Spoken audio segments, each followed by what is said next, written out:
समस्त को praise the Lord मो प्रभुंकर दास पास्टर मनोहर श्याम ए ऑनलाइन माध्यम आपण मानकु समस्त को स्वागत करूछि। प्रभु ए ऑनलाइन माध्यम ईश्वरकर वाक्य आपण मानक निकटर पहुंचाइबा पई प्रभु को सुंदर सुजोग देई अछंती। एति पई परमेश्वरकर नामर महिमा हो। मोर प्रिय प्रभुंकर लोक माने आज जगत रे मनुष्य एक युद्ध क्षेत्र रे रही अछि।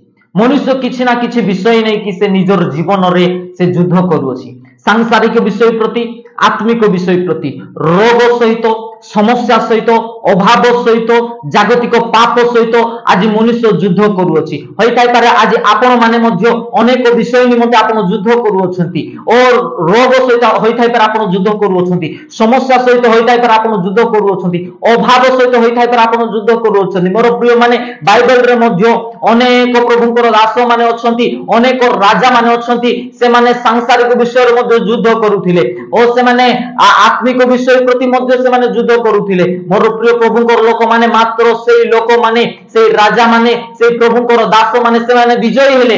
केउ प्रकार विजय हेले मोर प्रिय माने आज मनुष्य युद्ध करूछि, मात्र निजर जीवन रे से विजय हे पारु नाही, से जीति पारु नाही। काहे ना मनुष्य निजे मु विजय हेबी बोली करि चाहूछि, निजर बल द्वारा, निजर शक्ति द्वारा मु विजय हेबी बोली चाहूछि। मोर प्रिय माने निजर बल द्वारा, निजर शक्ति द्वारा आपण केबे विजय हे पारिबे नाही। जदि विजय जदि हेबार अछि ताले ईश्वरंकर वाक्य रे लिखा जाय, जा लिखित होई अछि यात्रा पुस्तक तार 14 अध्याय तार 14 पद, परमेश्वर तुम मानक निमंते युद्ध करिवे, तुमे माने नीरव रहिबो। मोर प्रिय माने युद्ध आपण मानकर नुहे, युद्ध परमेश्वरंकर अटे।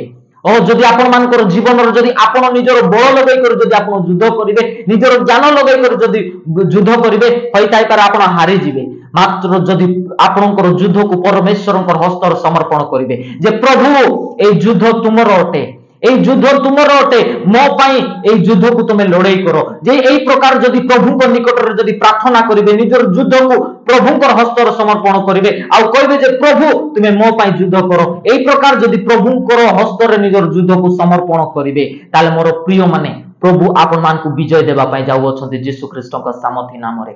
नबुकदनेजर राजा मोर प्रिय माने एते बड़ राजा हेले मध्य शद्रक, मेशक, अबेदनगो परमेश्वरंक निकट रे, परमेश्वरंकर सानिध्य रे से माने छिड़ा ही रहिले।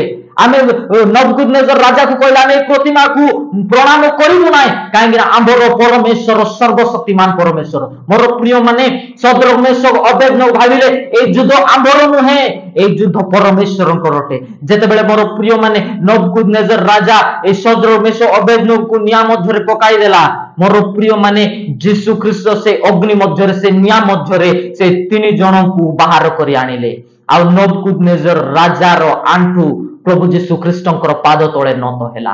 जदि आपण मानकर शत्रु माने जदि आपणकर पाद तळे जदि नत हेबा पई जदि चाहू अछंती, शत्रु माने आपणकर पाद तळे पडिबाटा जदि आपण देखिबा पई चाहू अछंती, ताले आपणकर युद्ध को परमेश्वरंकर हस्तर समर्पण करू अछंती। मोर प्रिय माने जदि आपणकर युद्ध को परमेश्वरंकर हस्तर समर्पण करिवे, ताले मो भावबाणी करे प्रभु आपण मान को विजय देबा पई जाउ अछंती यीशु ख्रीष्टक सामर्थी नाम रे। आ आपण मानकर प्रत्येक शत्रु को आपणकर पाद तळे पकाई आपण को मस्तक करी से ऊपर को उठाइबा पई जाउ अछंती यीशु ख्रीष्टक सामर्थी नाम रे। मोर प्रिय प्रभुंकर लोक माने आपण मानकर युद्ध को परमेश्वरंकर हस्तर समर्पण करंतु, प्रभु आपण मान को विजय देबे।